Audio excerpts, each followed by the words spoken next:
और समाजवादी पार्टी के मुखिया अखिलेश यादव सीतापुर पहुंचे हुए हैं और आज उन्होंने मायावती पर हमला एक समान बोला है। आपने कहा है कि जो उनके टिकट होते हैं बसपा के, वो कहीं ना कहीं जो है भाजपा तय करती है। उत्तर प्रदेश की राजनीति में लगातार जो स्टेटमेंट आ रहे हैं और कई जगह देखने को मिलता है कि बहुजन समाज पार्टी का जो रास्ता था बाबा साहब भीमराव अम्बेडकर जी का, मान्यवर काशीराम जी का, उस रास्ते से बहुजन समाज पार्टी भटक गई है। और समाजवादी पार्टी कैसे हारे, वो रणनीति बहुजन समाज पार्टी की होती है।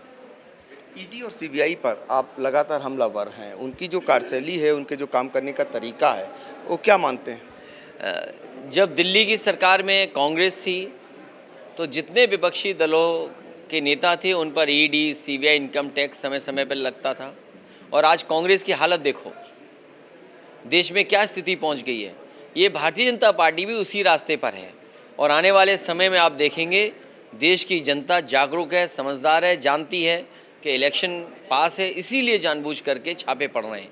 ये जितने भी छापे हैं सब पॉलिटिकल छापे हैं, कोई उनकी नीयत साफ नहीं है। आखिरकार वो लोग जिन पर सीबीआई के, ईडी के, इनकम टैक्स के आरोप थे, अगर भारतीय जनता पार्टी में चले गए हैं तो वो सुरक्षित हैं और पूरे सम्मान के साथ घूम रहे हैं।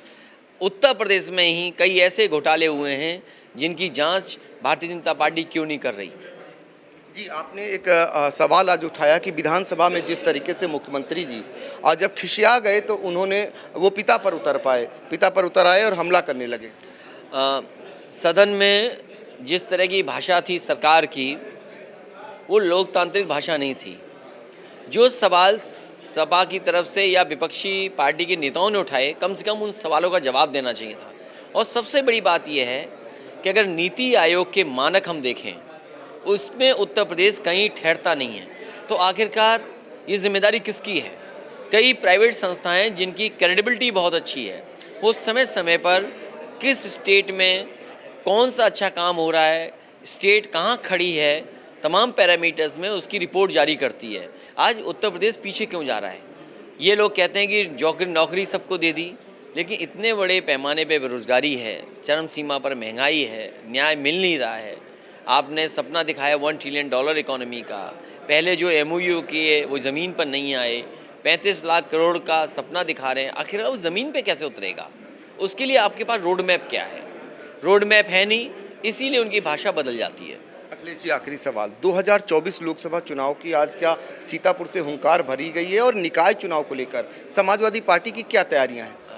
ये दादा के पहली पुण्यतिथि थी, उनके परिवार के लोगों ने, उनके सहयोगी साथियों ने उनकी प्रतिमा लगाई है और उन्हें याद कर करके आज ये कार्यक्रम किया गया है। जहाँ तक आने वाले समय के सवाल है, 2024 में मुझे उम्मीद है कि उत्तर प्रदेश का किसान, नौजवान, व्यापारी भारतीय जनता पार्टी की गलत नीतियों के खिलाफ मतदान करेगा और वो तमाम वादे याद दिलाएगा भारतीय जनता पार्टी को जो समय समय पर उन्होंने वादे किए हैं।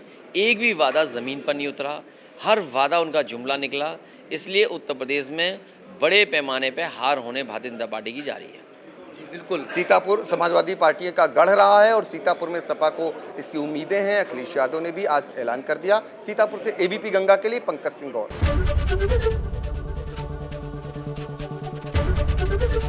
ABP गंगा, खबर आपकी, जुबान आपकी।